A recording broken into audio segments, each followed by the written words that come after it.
आप सभी को राकेश मेहरा का नमस्कार। राकेश मेहरा जी के क्लासेस की तरफ से मैं आप सभी स्टूडेंट का हार्दिक स्वागत करता हूं। दोस्तों, आज मैं चतुर्थ श्रेणी कर्मचारी पर आपसे बात करने जा रहा हूं और काफी विस्तार से बात करूंगा तथ्यों के साथ। ये मैं पटवार को आपके साथ जोड़कर देख रहा हूं। बहुत सारे एग्जाम हुए राजस्थान के अंदर, किसी न किसी रूप में वो विवादित भी रहे हैं और उनका समाधान भी निकला है।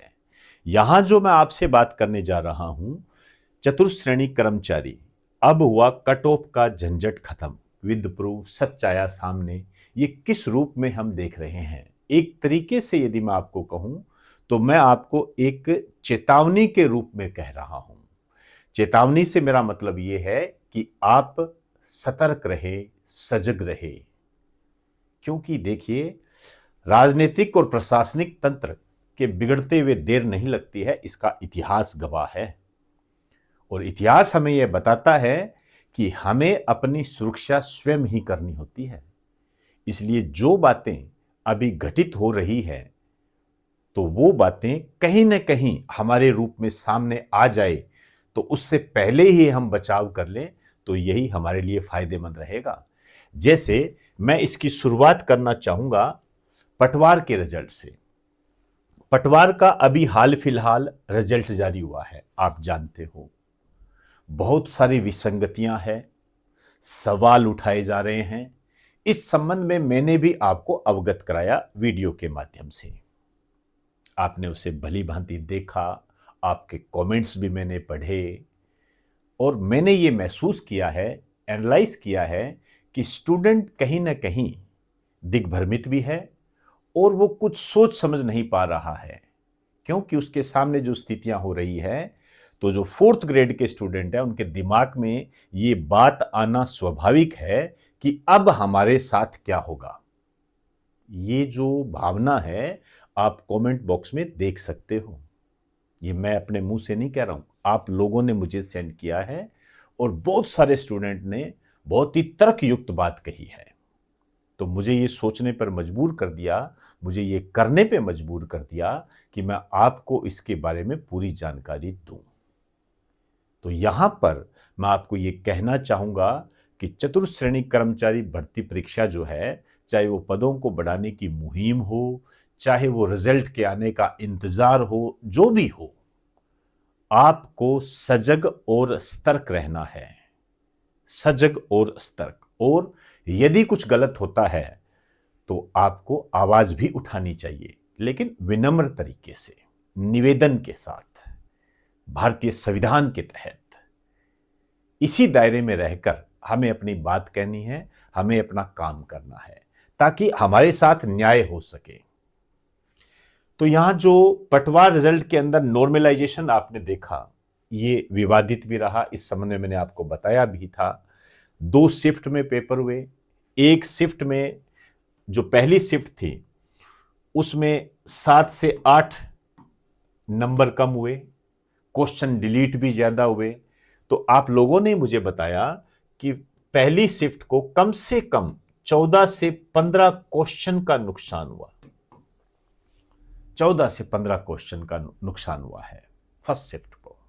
अब आप देख लीजिए, तो नुकसान हो गया इसको। तो यहां के जो अभ्यर्थी थे, अब वो कहां जाए? मेरे हिसाब से उनके साथ तो न्याय नहीं हुआ।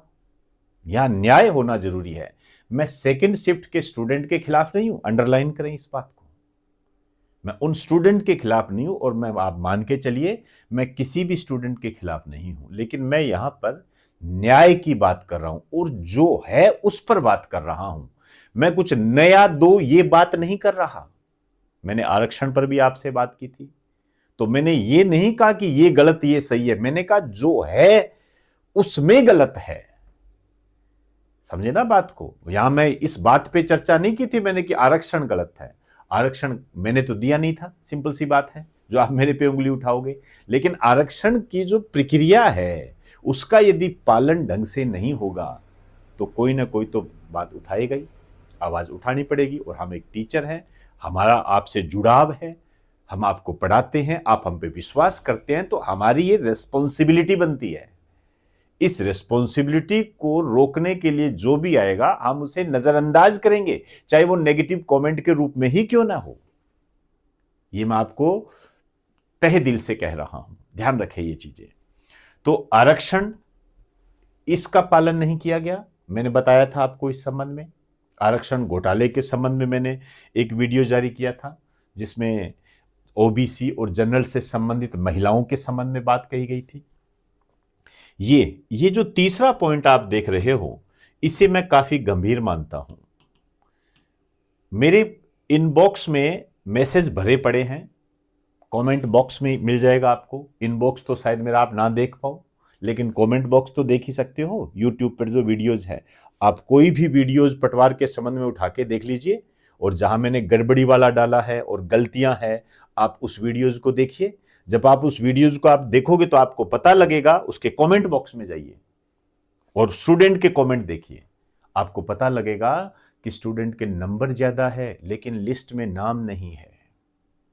और तो और सोशल मीडिया पर एक चर्चा चल रही थी, आप ये कह सकते हो कि एक सिस्टम देख रहा था मैं कि 17 साल का, लगभग 17 साल का लड़का एग्जाम क्लियर कर गया। नंबर भी बहुत ज्यादा है, 17 साल का लड़का एग्जाम क्लियर कर गया। अब देखिए 17 साल का तो फॉर्म ही नहीं भर सकता। हालांकि मैंने सोशल मीडिया पर इस बारे में बात नहीं बताई, लेकिन मुझे ये पता है कि आपको इसके बारे में जानकारी है। तो ये सब बातें हमें सतर्क रहने के लिए मजबूर करती है। हमें बहुत ही ध्यान से करना है इन चीजों को। जब आप रिजल्ट आए तो रिजल्ट को सही तरीके से देखिए। मैं ये नहीं कह रहा कि कोई आपके साथ धोखा कर सकता है, लेकिन जब हम सजग और सतर्क नहीं रहेंगे तो हमें कोई भी लूट सकता है। सिंपल सी बात है ये। तो हमारे पास संविधान ने जो हमें ताकत दी है, जो विधिक कानून हम, जो विधिक सहायता हम ले सकते हैं, उनका हमें इस्तेमाल करना चाहिए। जैसे अभी जो लेटेस्ट एक बात बताऊं, वो चौंकाने वाला मामला है। मैं मान के चलता हूं कि आपको इसके बारे में जानकारी है, लेकिन एक टीचर होने के नाते मेरा ये कर्तव्य बनता है, मेरी ये ड्यूटी बनती है कि मैं आपको अपने माध्यम से इसको अवगत कराऊं। मैं ये मान के चलता हूं कि आपको इसकी जानकारी नहीं है, लेकिन आपने सोशल मीडिया में आप व्यस्त रहते भी हो तो आपको पता भी लग गया होगा। जैसे ये मामला, इसको मैं ओएमआर सीट घोटाला, ओएमआर घोटाला कहूंगा इसको मैं। देखिए धुआं उठ रहा है, मतलब कहीं ना कहीं आग तो लगी है, हमें इसका ध्यान रखना है। ये क्या कह रहे हैं, यहां पर मैसेज है, ये स्क्रीनशॉट मैंने आपको लिया है। यहां पर ये कहा गया कि एक नाम है नरेश गुनावत, यहां पर ये कहा गया कि ओएमआर सीट जो है ये चेंज हो रही है। ओएमआर सीट चेंज हो रही है, मतलब आप जो ओएमआर सीट भर के आए थे वो चेंज हो रही है। ऐसी बातें हमारे सामने सोशल मीडिया के माध्यम से हमें प्राप्त हुई है। तो इन्होंने क्या कहा, आलोक राज जी ने कहा कि 4th क्लास ओएमआर काफी पहले ही स्कैन हो चुके हैं, फिर भी कोई दलालों में भरोसा रखते हो तो जरूर अपने माता पिता की गाड़ी कमाई उनको दे दे। यदि आपका अपने आप सिलेक्शन हो गया तो वो आपके 8 लाख खा जाएंगे, और चूंकि दलाल ईमानदार होते हैं, अपने आप नहीं हुआ तो 6-7 लाख लौटा देंगे। यह एक तरीके से पॉजिटिव है। इन्होंने इस बात के संबंध में ही, और जो खामियां होती है या जो गलत फहमियां होती है उनको दूर करने का एक तरीके से इन्होंने प्रयास किया है। आप जानते हो कि वर्तमान में ये चयन कराने वाले दलाल बहुत घूमते रहते हैं, और ये जो दलाल घूमते रहते हैं ये अपनी मर्जी से कह देते हैं कि 8 लाख दे दे, इतने दे दे, और वो उनसे पैसे ले लेते हैं। अब यदि उसका सिलेक्शन हो जाता है तो ठीक है, नहीं तो 2 लाख 1.5 लाख रुपए काट के वापस दे देते हैं। ये चलता है। आप समझते हो इन चीजों को, जानते भी हो इन चीजों को। ये जो भी है, इनसे तो आपको बचाव करना चाहिए। लेकिन अब देखिए यहां पर इन्होंने क्या कहा है, मेजर साहब हमने कब कहा कि ओएमआर अब स्कैन हो रही है? जब भी ओएमआर स्कैन हुई होगी तब दलाल सक्रिय हो, रुपए अब ले रहे होंगे। हाँ, और हाँ, यहां से ध्यान से 3-4 मेरी जानकारी में है, अगर उनका चयन हुआ तो 100% ओएमआर बदली है। इसीलिए मैंने आपको कहा सजग और सतर्क, इसीलिए मैंने आपको कहा हम पूर्ण रूप से आपके साथ हैं। तब आपकी प्रतिक्रिया क्या होगी? क्या आपने अपने स्टाफ की एसओजी जांच करवाएंगे? हो गई ना बात सारी। मैं ये नहीं कह रहा कि OMR सीट बदली होगी या कोई स्कैन हुई होगी, नहीं, उस पर नहीं जा रहे हम। लेकिन एक धुआं उठा है, धुआं उठा है।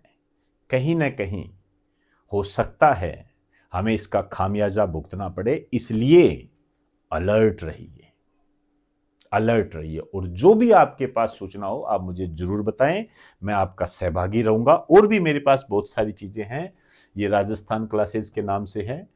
अगर ऐसा है OMR सीट को बदलने से संबंधित है, अगर ऐसा है तो अब तक सारी भर्तियों में ऐसा हुआ है। स्टूडेंट के साथ धोखा होगा और चतुर्थ श्रेणी में सबसे बड़ा घोटाला होगा। अंडरलाइन, यह लड़का इतने दावे के साथ बोल रहा है तो बात में दम है। इतने दावे के साथ बोल रहा है, आलोक राज जी को यह जवाब दे रहा है, इसका मतलब इसकी बात में दम है। बेरोजगार युवाओं के हक को बेच दिया जाता है, जांच नहीं होगी तो एक के बाद एक सब भर्तियां बिक जाएगी और अंत में रीट भर्ती का भी यही हाल होगा। तो यहां पर रीट वालों को भी थोड़ा सतर्क रहना पड़ेगा। तैयारी करने के साथ साथ कुछ बातें अपने आसपास की भी रखो, क्योंकि यदि सीट ही बिक गई तो फिर तैयारी का मतलब क्या रहा, फिर कट ऑफ का क्या मतलब रहा। ऐसे तो फिर कट ऑफ का झंझट ही खत्म हो गया, फिर तो कोई अर्थ ही नहीं निकला। तो बहुत सजग तरीके से, शानदार तरीके से हमने इसको एनालाइज करना है। और मेरे हिसाब से यदि मैं आपको इसको कंक्लूड करूं तो मैं यही कहूंगा, अलर्ट रहिए। जो भी बात आपके पास आती है, किसी भी तरीके से आती है, आपके आसपास भी यदि कोई घटित होती है तो उसकी सूचना दे, ताकि उसका निवारण किया जा सके, उसको रोका जा सके, उसको कम किया जा सके, एक्सेट्रा एक्सेट्रा। तो मेरी बात शायद आप समझ चुके होंगे। फिर भी आपके कोई भी विचार है तर्कयुक्त, आप कमेंट बॉक्स में मुझे जरूर बताएं। आपकी कोई भी बात है, चाहे वो पटवार के संबंध में हो, चाहे इन मुद्दों के संबंध में हो, आप मुझे जरूर बताएं। मैं आपकी समस्या को दूर करने का प्रयास करूंगा। हालांकि यहां मैं आपको क्लियर कर दूं, कई बार आपका फोन नहीं उठाया जाता है, मैसेज का जवाब नहीं दिया जाता है, इसके लिए जिम्मेदार समय का अभाव है। लेकिन मेरा प्रयास हमेशा यही रहता है कि किसी न किसी रूप में आपसे कनेक्ट हो सकूं। अंडरलाइन करें इस बात को। मेरा प्रयास हमेशा ये रहता है कि मैं आपकी हर समस्या में आपका सहभागी बनूं और उसे दूर करने का प्रयास करूं। तो दोस्तों, कमेंट में बताना मुझे, मैं आपके कमेंट का, तर्कयुक्त कमेंट का इंतजार कर रहा हूं। तो इजाजत चाहूंगा। आप सभी को नमस्कार, आप सभी को बेस्ट ऑफ लक। ईश्वर आपको इतनी ताकत दे कि आप अपने लक्ष्य को प्राप्त कर सकें। नमस्कार।